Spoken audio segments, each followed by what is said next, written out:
Good morning, students. Today I am going to explain lesson 4, A Truly Beautiful Mind. आज हम आप लोगों की टेक्स्ट बुक बी हाइव का 4th लेसन स्टार्ट कर रहे हैं, जिसका टॉपिक है ए ट्रूली ब्यूटीफुल माइंड, एक सच्चा सुंदर मस्तिष्क।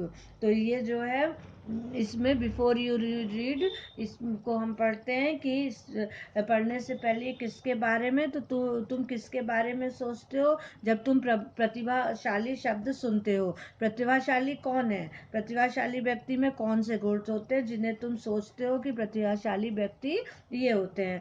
तो अब हम एक जर्मन शासकीय सेवक के बारे में पढ़ेंगे जिसने लगभग 100 वर्ष पूर्व दुनिया में एक तूफान सा लाद दिया था। 1905 26 साल का युवक ने तेजी से एक के बाद एक करके 4 नए चमत्कारिक पेपर्स प्रकाशित किए थे। प्रकाश कणों की गति, चलनशील इलेक्ट्रोडायनामिक्स और ऊर्जा के बारे में उसके इस कार्य की रिपोर्टिंग वैज्ञानिक पत्रिकाओं में कुछ ही पृष्ठ थे, किंतु उसने स्पेस, समय और पूरे ब्रह्मांड की समझ को परिवर्तित करके रख दिया और आइंस्टीन नाम को प्रतिभाशाली का पर्यायवाची बना दिया। 50 years आफ्टर हिज डेथ, उसकी मृत्यु के 50 वर्ष बाद भी आइंस्टीन की प्रतिभा का दबदबा आज भी कायम है। तो ये किसके बारे में? अल्बर्ट आइंस्टीन के बारे में। तो हम ये चैप्टर स्टार्ट करते हैं। Albert Einstein was born on 14 March 1879 in the German city of Ulm, without any indications that he was destined for greatness. On the contrary, his mother thought Albert was a freak. To her, his head seemed much too large. Albert Einstein का जन्म German शहर उल्म में 14 मार्च 1889 को हुआ था और इस बात का कोई संकेत नहीं था कि एक महान व्यक्ति बनेंगे। इसके विपरीत उसकी माँ ने सोचा कि वह एक असामान्य बालक होगा। उसका सिर बहुत बड़ा था। At the age of at the age of 2.5, Einstein still wasn't talking. When he finally did learn to speak, he uttered everything twice. Einstein did not know what to do with other children, and his playmates called him brother boring. So the youngster played by himself much of the time.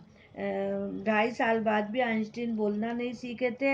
जब अंततः वे बोलना सीखे तो वह हर चीज को दोबारा बोलते थे। आइंस्टीन नहीं जानते थे कि दूसरे बच्चों के साथ क्या किया जाए और उसके साथी खिलाड़ी उसे बोर करने वाला भाई कहकर पुकारते थे, तो वह अपने आप से ही खेलते थे।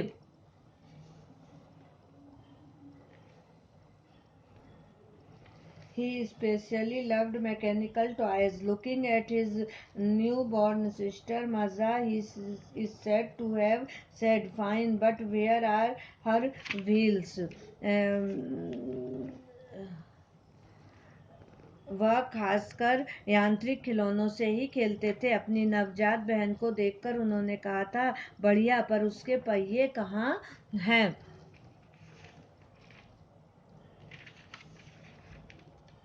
A headmaster once told his father that what Einstein chose as a profession wouldn't matter because he will never make a success at anything.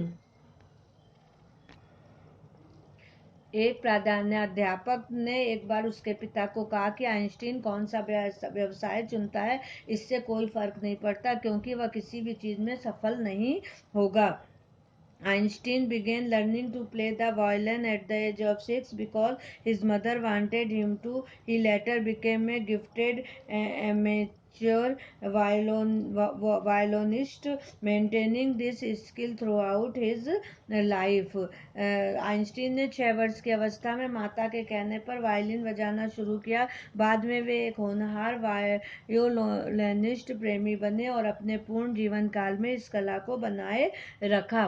But Albert Einstein was not a bad pupil. He went to high school in Munich, where Einstein's family had moved when he was 15 months old and scored good marks in almost every subject.